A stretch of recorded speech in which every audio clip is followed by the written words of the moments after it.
Nami nawasalimu kwa jina la Jamhuri ya Muungano wa Tanzania. Asanteni sana. Kwanza napenda kumshukuru Mwenyezi Mungu mwingi wa rehema na fadhili kwa kutujalia afya njema na kutuwezesha kushiriki ufunguzi wa maonesho ya 45 ya kimataifa ya biashara ya Dar es Salaam ambayo yalianza kama ilivyosemwa tarehe 28 Juni katika uwanja huu wa maonesho wa Mwalimu J.K. Nyerere. Na kwa kuwa tunakutana kwa mara ya kwanza katika maonesho haya tangu taifa letu kuondokewa na rais wetu mpendwa wa awamu ya 5 hayati Dr. John Pombe Joseph Magufuli, niwaombe tusimame kwa dakika moja kumkumbuka na kumwombea.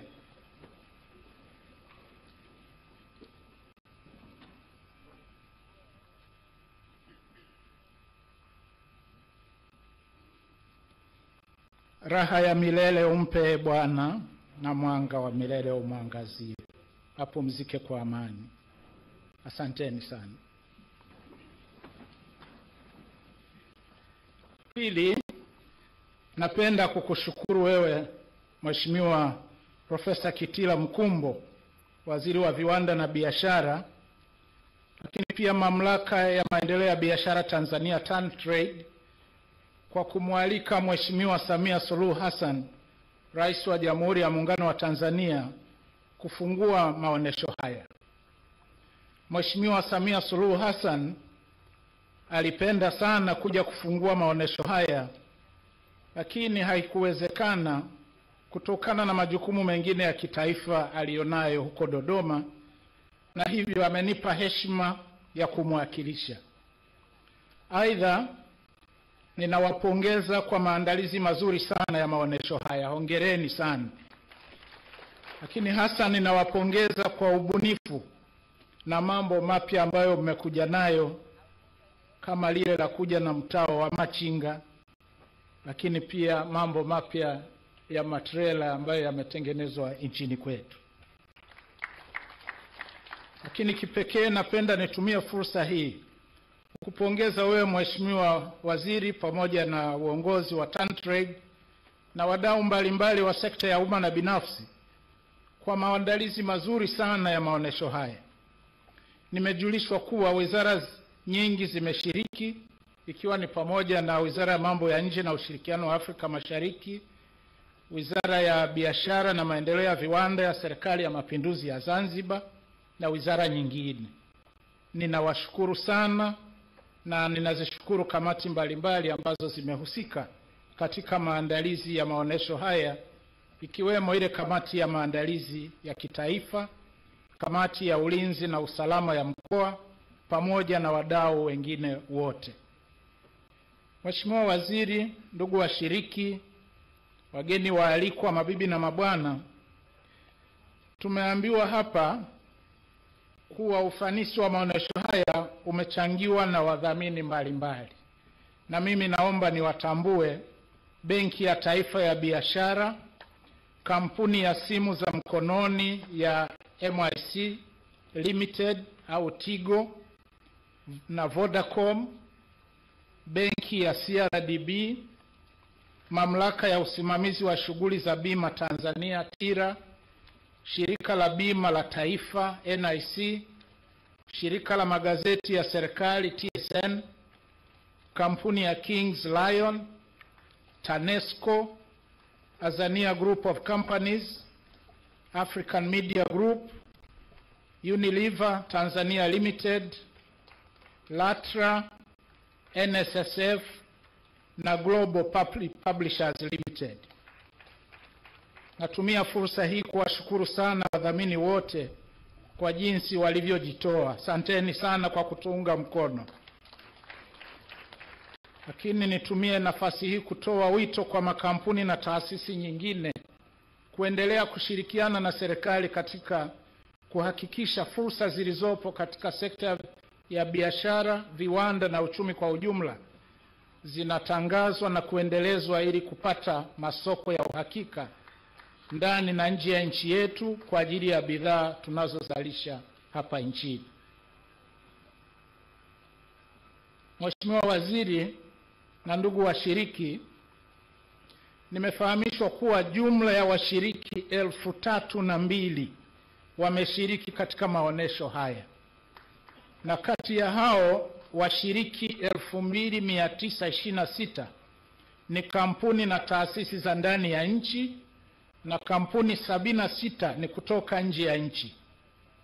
Aidha, nchi 15 zimewakilishwa katika maonesho haya na zimeshatajwa, lakini ni vema na mimi niziseme: Marekani, China, Kenya, Ethiopia, Syria, India, Ghana, Pakistan, Falme za Umoja wa Kiarabu, Rwanda, Burundi, Komoro, Misri, Indonesia na Singapore.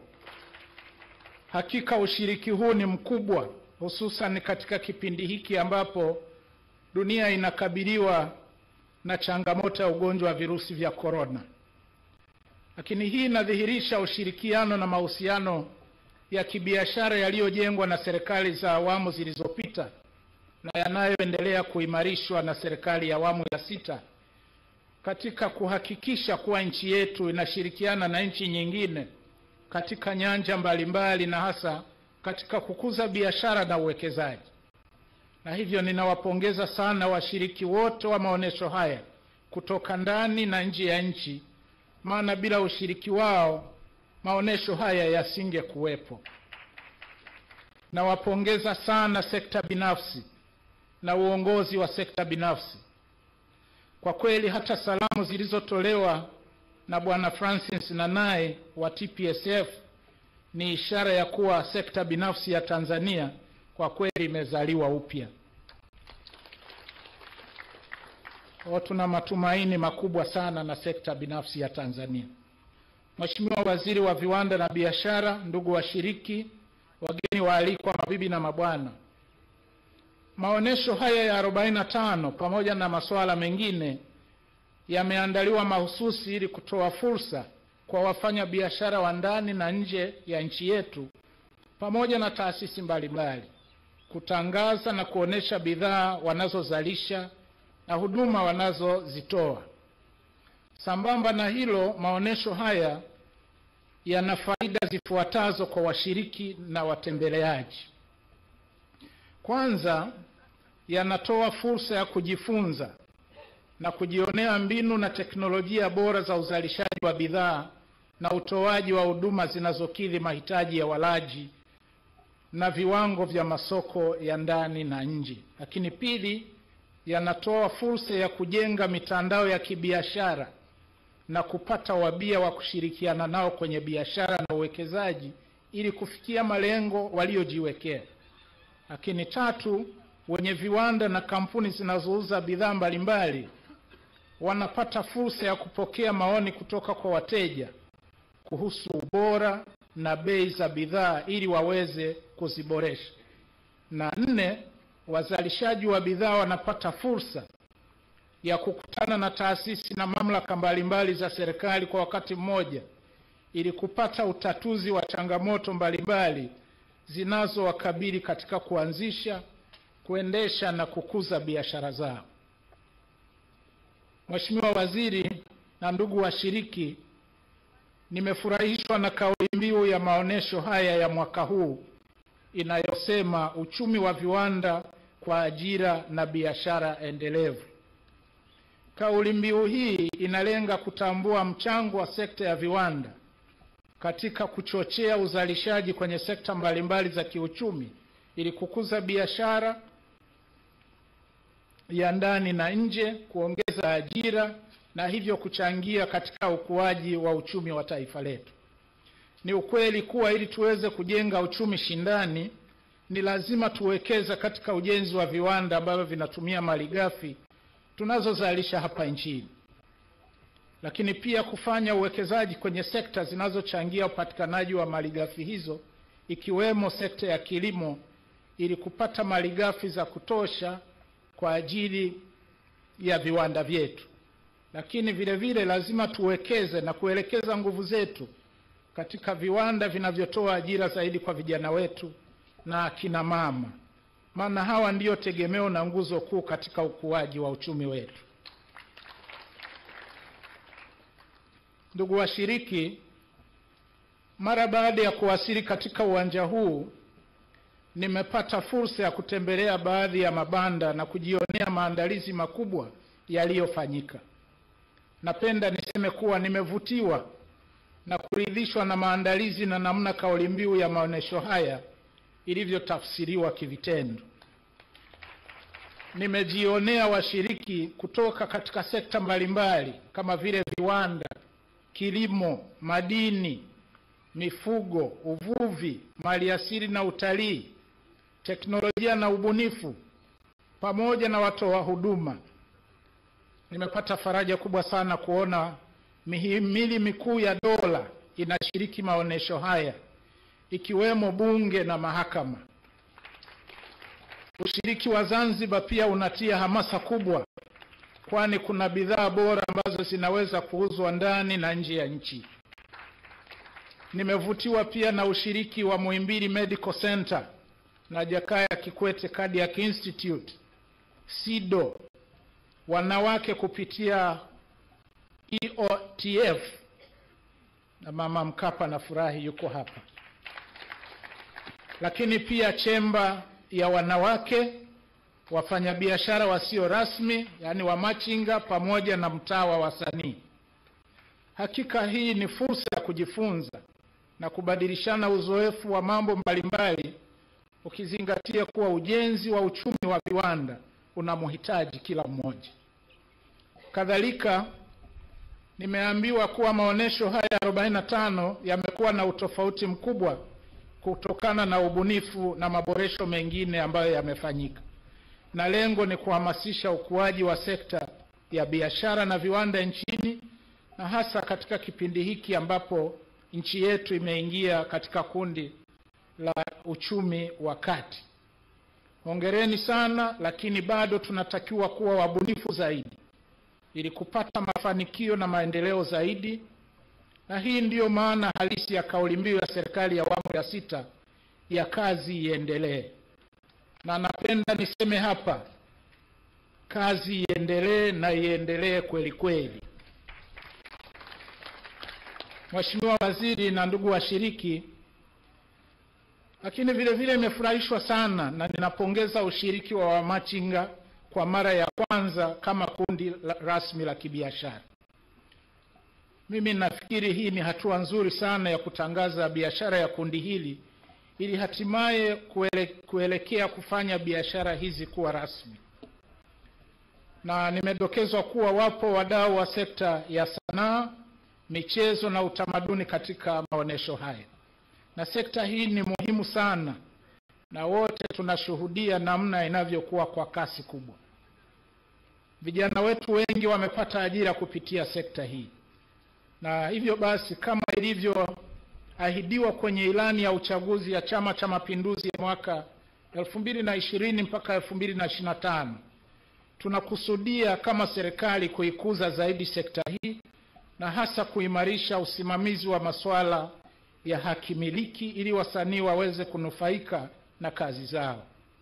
Wito wangu kwa wizara husika ni kuongeza kasi ya kuhuisha mfuko wa utamaduni na sanaa ili kuwasaidia wasanii wetu, kuwapatia mafunzo yenye lengo la kuinua vipaji na ubunifu wa sanaa mbalimbali, kuwajengea studio na kuhakikisha wanapata mikopo ya kuendeleza kazi zao. Mheshimiwa Waziri na washiriki, mabibi na mabwana, serikali yetu inatambua kuwa dunia imeingia katika hatua ya 4 ya mapinduzi ya viwanda, na imeweka mkazo kuimarisha sekta ya biashara na viwanda nchini ili kuchochea maendeleo ya taifa letu. Serikali imechukua hatua mbalimbali ambazo zimepelekea kuongezeka kwa shughuli za uzalishaji wa bidhaa mbalimbali, zikiwemo bidhaa za chuma, saruji, vigae, nguo na mavazi, ngozi na bidhaa zake, nyama za kusindika, chakula, mboga na matunda, maziwa, mafuta ya kula, sukari, vifungashio, mbolea, dawa za binadamu, sabuni, sigara pamoja na korosho zilizobanguliwa. Mwenendo huu hakika umeongeza pia ajira. Napenda nitumie fursa hii kuwaahidi na kuwahakikishia wenye viwanda na wananchi wote kuwa serikali ya awamu ya 6 itaendelea kuimarisha na kuboresha mazingira ya uwekezaji katika sekta ya viwanda na biashara nchini. Mambo yote yaliyosemwa na Mheshimiwa Kihenzile, serikali ya Mheshimiwa Samia Suluhu Hassan itayafanyia kazi kwa nguvu sana. Na tunaliomba bunge liendelee kuisimamia na kuishauri serikali katika eneo hili muhimu la mazingira ya biashara na uwekezaji. Kwa kweli kama nchi tunahitaji, na mimi ninaamini kwamba tunaweza kufanya vizuri zaidi katika eneo hili. Mheshimiwa Waziri, ndugu washiriki, wageni waalikwa, mabibi na mabwana, ninapokwenda kumaliza hotuba yangu, ninaomba kusisitiza mambo 8. La kwanza linahusu umuhimu wa kuzingatia malengo mahususi ya maonesho. Kama ilivyoelezwa, maonesho ya biashara pamoja na mambo mengine yanakusudia kwanza kuwezesha makampuni kutambulisha, kuonesha na kutangaza bidhaa au huduma zao mpya katika soko. Na pili, kuwakutanisha wazalishaji na wateja. 3, kuzifahamu bidhaa na mikakati au mbinu za washindani wa kibiashara. Na 4, kujua mwenendo wa soko na fursa zilizopo. Napenda nimshukuru sana Dr. Kamata, ametukumbusha historia ya maonesho haya kuanzia wakati wa TANU kwa maana ya ukombozi wa kiuchumi, lakini pia sasa viwanda. Na mimi hapa mwenyekiti wa TanTrade ni kuombe kabisa, hii ni fursa, TanTrade iandike kitabu juu ya maonesho haya. Lakini vile vile nashauri TanTrade ihakikishe kuwa maonesho haya yanajikita kwenye malengo mahususi yaliyokusudiwa na pawepo vigezo vya kupima kiwango cha mafanikio. Kwa hiyo kwa mfano, kama maonyesho haya lengo lake ni viwanda, basi tunataka tujielekeze huko. Na kama lengo ni biashara, basi tujielekeze katika maeneo yanayohusiana na biashara. Na nalisema hili kwa sababu miaka ya nyuma tunakuwa na maonesho ya viwanda au maonesho ya kilimo, lakini inashinda Wizara ya Afya. Hebu tujiangalie vizuri, hivi lengo la maonesho ya Sabasaba ni nini? Lengo la maonyesho ya 88 ni kitu gani? Na tujipime kama tunafikia malengo yaliyokusudiwa. Jambo la pili ni ushindani katika biashara. Hili limesemwa na mimi napenda nilisisitize sana. Wazalishaji wetu wa ndani ni muhimu sana wakumbuke kuwa siku zote kuna ushindani mkali katika biashara. Ushindani katika masoko ya ndani, ushindani katika masoko ya nje. Na maana yake ni kuwa wazalishaji ni lazima wazingatie mahitaji ya soko na masharti ya mikataba walioingia na wateja wao, ikiwa ni pamoja na kuzingatia viwango vya bidhaa, ubora unaotakiwa, bei, muda wa kufikisha bidhaa husika sokoni kwa wakati. Ujanja au kukosa uaminifu kunaua biashara na kupelekea kupoteza fursa za masoko ya uhakika. Ninawasihi mtumie taasisi za kuweka viwango kama TBS, TMDA na kadhalika ili kujiridhisha na ubora wa bidhaa kutoka Tanzania zinazotakiwa kwenda sokoni. Na napenda pia kuwaasa wazalishaji na wafanya biashara waache kupigana vita kwa kuchafuana wao kwa wao. Eneo la tatu ni haki za watumishi na ulipaji wa kodi stahiki. Ninazo taarifa kuwa baadhi ya waajiri, wenye viwanda na wenye biashara wamekuwa wakilipa mishahara na posho ambayo kwa kweli sio stahiki. Wengine wanakwepa kulipa michango ya NSSF na WCF, na hasa kwa wafanyakazi wa hapa nchini ukilinganisha na wafanyakazi wanaotoka nje ya nchi, hata pale ambapo huoni tofauti ya sifa za wafanyakazi hao. Lakini kumekuwa na tabia ya wenye viwanda kutolipa kodi stahiki serikalini na wengine kunyanyasa wafanyakazi. Na waagiza waajiri wote kuwalipa wafanyakazi wenu kwa mujibu wa sheria na makubaliano, lakini pia kuwasilisha michango stahiki kwenye mifuko ya hifadhi ya jamii na kulipa kodi stahiki serikalini. Lakini pia napenda na mimi niunge mkono lililosemwa, sekta binafsi tunawaomba sana wale watakaoingia sekta binafsi katika siku zijazo ni vijana wetu ambao hivi sasa wanatoka kwenye mashule na vyuo vyetu mbalimbali. Kwa ni muhimu sana sekta binafsi mtoe fursa za mafunzo kwa vijana wetu, mafunzo kazini, internships. Eneo la tatu ni tozo na fine ambazo zina kero. Mheshimiwa Mwenyekiti, Waziri wa Viwanda na Biashara, serikali inafanya maandalizi ya kupitia upya mfumo mzima wa mapato na matumizi ya serikali. Na katika zoezi hili mimi naona ni muhimu kazi hiyo ichambue na kupendekeza mfumo mpya wa mapato utakaochochea mauzo ya bidhaa zetu nje ya nchi. Na Mamlaka ya Mapato Tanzania, taasisi yetu ya FCC, TBS, TMDA, OSHA na taasisi zote za udhibiti ziendelee kwa kasi zaidi kuondoa tozo na faini zenye kero na kuzingatia kuweka usawa katika soko. Jambo la tano ambalo ningependa kusisitiza ni kuongeza uzalishaji na ubora wa bidhaa. Wito wangu kwa viwanda vyetu nchini ni kuwa viongeze uzalishaji na ubora wa bidhaa za walaji kama sukari, mafuta ya kula, unga wa ngano, bidhaa za ujenzi na kadhalika.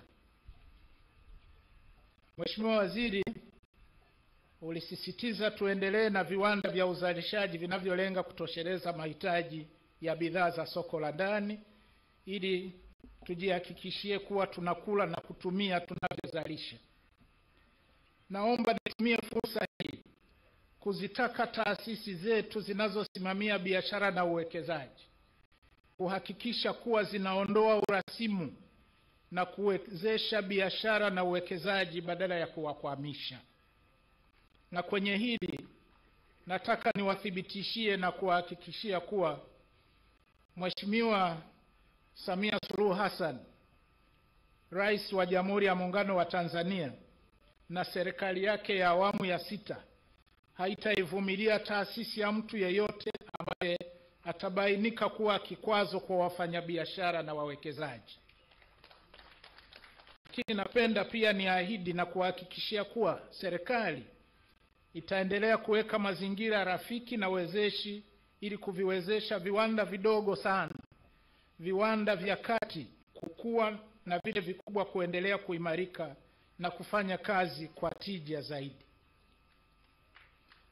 Eneo la 6 ni huduma za kitaalamu. Biashara zinahitaji kulelewa vizuri.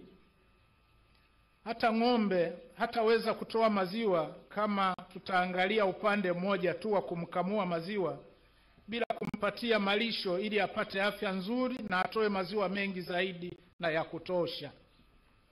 Hivyo nitumie jukwaa hili kuzielekeza wizara za viwanda na biashara bara na visiwani na TAMISEMI kuangalia namna bora zaidi ya kuwatumia wataalamu wa biashara na viwanda waliopo katika manispaa na halmashauri zote nchini.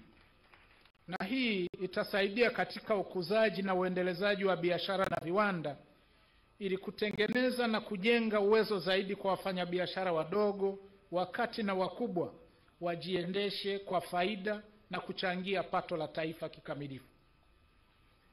Eneo la 7 ni upatikanaji wa taarifa za uzalishaji na mauzo. Niwaombe viongozi wa Mamlaka ya Mapato Tanzania na bodi mbalimbali za mazao nchini watoe ushirikiano kwa TanTrade ili kuhakikisha taarifa za uzalishaji na mauzo nje ya nchi zinapatikana kwa wakati na ziingizwe kwenye kanzidata ya TanTrade. Na hii itasaidia juhudi za utafutaji wa masoko ya mazao na bidhaa. Jambo hili ni muhimu sana kwa sababu litapanua wigo wa masoko na hivyo kuwaongezea msukumo zaidi wakulima na wazalishaji wetu. Eneo la 8 na la mwisho ni fursa za masoko. Serikali inaendelea kutekeleza miradi na programu za kufungua fursa za kiuchumi, ujenzi wa uchumi wa viwanda, kujielekeza kwenye ushindani wa masoko ya kikanda na dunia na maendeleo ya watu. Hivyo natoa wito kwa Watanzania kuchangamkia fursa za kikanda zilizopo ndani ya Jumuiya ya Afrika Mashariki na Jumuiya ya Maendeleo ya Kusini mwa Afrika SADC, ambalo ni soko lenye jumla ya watu zaidi ya milioni 300. Aidha, na waasa mchangamkie fursa za ushirikiano baina ya nchi yetu na Umoja wa Ulaya, Amerika, China, India na nchi mbalimbali za Falme za Kiarabu, Mashariki ya Mbali na Asia. Lakini msibweteke. Tumieni mitandao kuzifahamu fursa hizi. Ninawaagiza TanTrade washirikiane na Wizara ya Mambo ya Nje na Ushirikiano wa Afrika Mashariki na wizara yenyewe ya Biashara, Viwanda na Biashara kukusanya taarifa kutoka kwenye balozi zetu kuhusu fursa za masoko nje, mitaji na fursa za ubia baina ya makampuni ya Tanzania na yale ya nchi nyingine, na kuwapatia wafanyabiashara wetu na wawekezaji. Mfano, ni jana tu nimerejea nchini kutoka Ufaransa kwa ziara fupi ya kikazi, ambapo pamoja na mambo mengine nilimwakilisha rais wetu kwenye jukwaa linaitwa Generation Equality, lililojadili namna ya kuharakisha utekelezaji wa maazimio ya mkutano wa Beijing wa mwaka 1995 ili kufikia usawa wa kijinsia na fursa za kiuchumi kwa wanawake duniani kote. Aidha, nilipata fursa ya kuzungumza na shirikisho la wafanyabiashara wa Ufaransa pamoja na baadhi ya wamiliki wa makampuni makubwa ya Ufaransa, shirika la maendeleo la Ufaransa na waziri wa biashara ya kimataifa wa Ufaransa. Makampuni mengi yameonyesha nia ya kuja kuwekeza kwenye maeneo mbalimbali pamoja na viwanda vya madawa, kwenye utalii, kilimo, ujenzi, uchumi wa bluu na wajasiriamali wadogo na wakati. Kwa hiyo kama nchi lazima tuchangamkie fursa kama hizi. Mheshimiwa Waziri, ndugu washiriki, wageni waalikwa, mabibi na mabwana, mwisho kabisa kazi yangu ilikuwa ni kufungua maonesho haya. Na kwa heshima na taadhima, napenda sasa nitamke kuwa maonesho ya 45 ya kimataifa ya biashara ya Dar es Salaam mwaka 2021 sasa nimeyafungua rasmi. Makofi mengi kabisa na vigelegele. Mungu ibariki Tanzania. Asanteni sana kwa kunisikiliza. Jamhuri ya Muungano wa Tanzania. Asanteni sana. Sasa Mheshimiwa mgeni rasmi, tunakuomba urejee kwenye meza ili uweze kuzindua sasa kwa vitendo kwa kubonyeza hivyo vitufe hapo, na sisi tutapiga makofi mengi na vigelegele tukimuunga mkono ufunguzi huu, mgeni rasmi.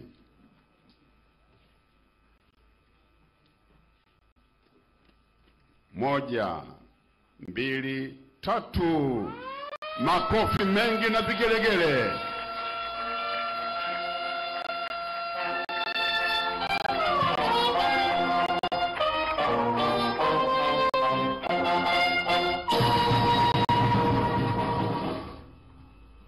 Asanteni sana, naomba tukae.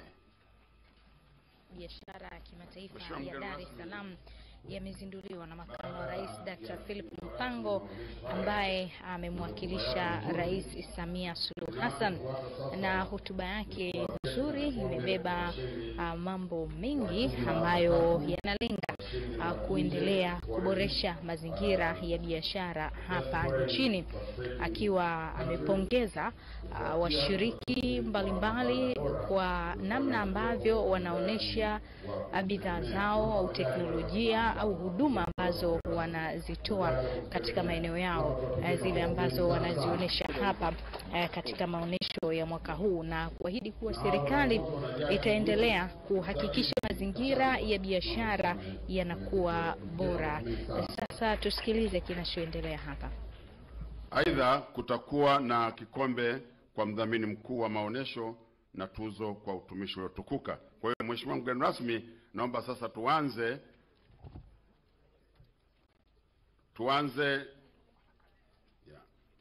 kwa mjibu wa utaratibu ambao tumeelezwa wa kiafya. Tutakuomba usimame, na pale nitakayemtaja atapita kuchukua kikombe, nawe utainamisha tu kichwa kama ishara kwamba naam, ninakukabidhi hiyo zawadi. Kwa hiyo nianze na wadhamini ambao kwa kweli umekwisha wataja. Tulikuwa nia yetu tuwataje wote, lakini niombe wadhamini wetu wote, naomba msimame kwa pamoja kwa sababu mmeshatajwa tayari. Naomba wote wadhamini msimame, tusirudie tena. Tuwapigie makofi mengi sana sana. Nitawataja, lakini nitawataja wale watatu, lakini mmoja yule ndiye atakayekuja kuchukua hiyo nafasi. National Insurance Corporation, naomba usimame, tumpigie makofi. You don't go, just stand, you don't go. Tigo, na mshindi wetu wa kwanza kwa upande wa sponsors ni National Bank of Commerce. Bwana Sabi, naomba upite pale mbele ukachukue, nasi tushangilie sana sana. Naomba muelekeze mgeni rasmi, atanodi tu kichwa kwamba naam. Mheshimiwa mgeni rasmi, naomba mpe baraka achukue. Makofi mengi sana sana. On the part of the best foreign exhibitor is Ethiopia. Ethiopia, please. Yeah, he's there. Abyssinia. Thank you.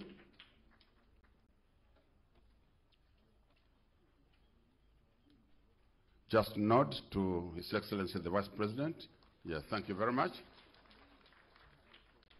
Mheshimiwa mgeni rasmi, katika ile kundi la washindi, mshindi wetu namba 3 ni Bank of Tanzania.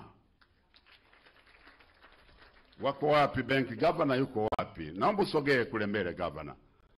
Naibu governor huyo anakwenda. Muonyesheni kikombe chake. Winner number 3 huyo. Vipi?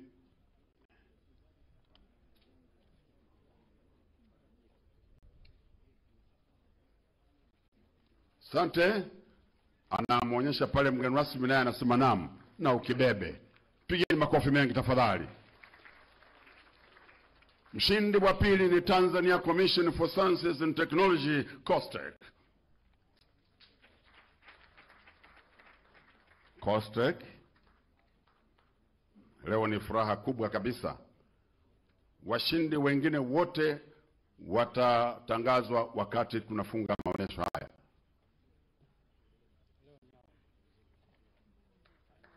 Hawa ni overall tu, nimesema overall winners.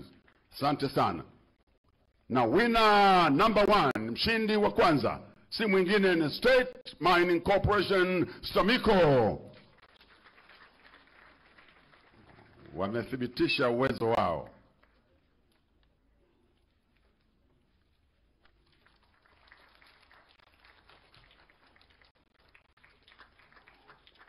Asante sana. Mheshimiwa mgeni rasmi, katika zawadi zetu tunaomba pia utoe tuzo ya utumishi uliotukuka wa BET na TanTrade kutoka mwaka 1990 hadi 2021, na tuzo hiyo inakwenda si kwa mwingine, ni balozi mteule Mheshimiwa sana Edwin Nova Rutageruka. Naomba tafadhali upite pale mbele uweze kukabidhiwa. Naomba protocol hapo hii.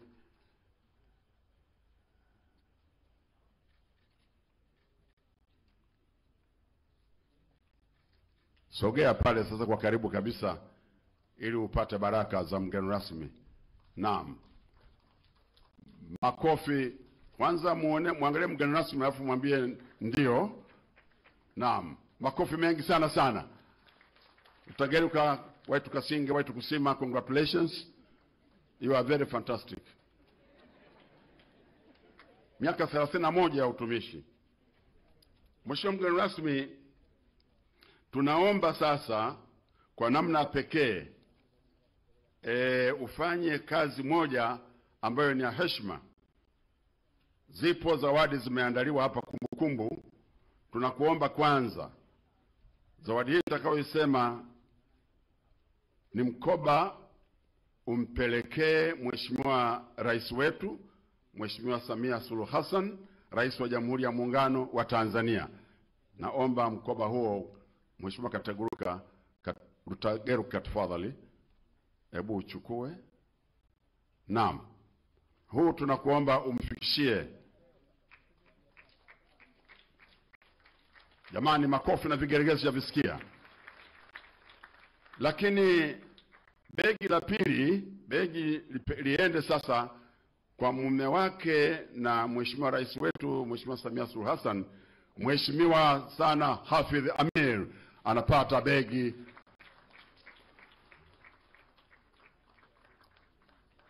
Hii ni kazi kubwa kabisa. Asante.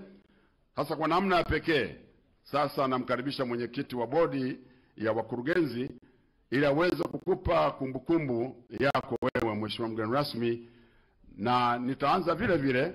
Kwanza umkabidhi mama yetu mkoba, Mama Dionisia Mboni Mpaye Mpango. Wamemwandalia mkoba, wanakuomba umfikishie tafadhali. Makofi mengi sana sana.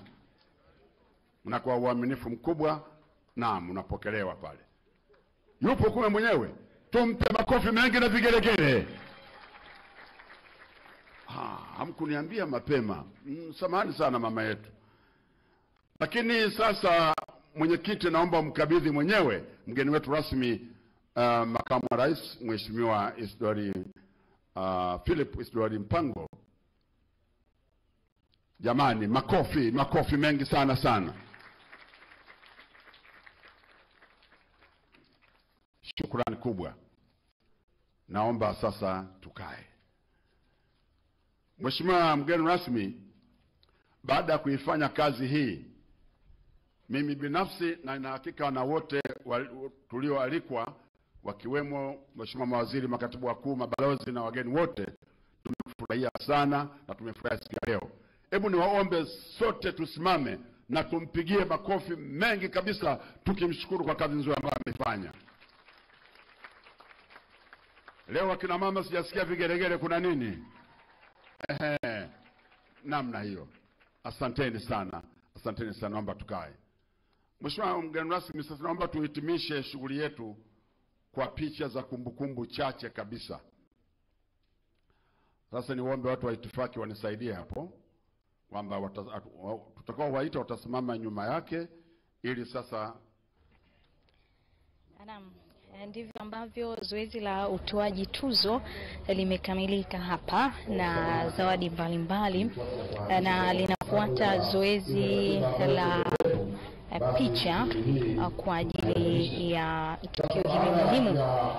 Na tuzo zimetolewa kwa wadhamini wa maonyesho haya, mdhamini mkuu akiwa ni Benki ya Taifa ya Biashara NBC ambaye amepata tuzo, lakini pia washiriki toka nje ya nchi taifa la Ethiopia ndio ambao wamepata tuzo hilo kwa kuonesha bidhaa na teknolojia zao kwa umakini zaidi. Lakini washindi watatu vinara katika maonesho ya mwaka huu, Benki Kuu ya Tanzania BOT imeshika nafasi ya 3, Tume ya Taifa ya Madini, Tume ya Taifa ya Sayansi na Teknolojia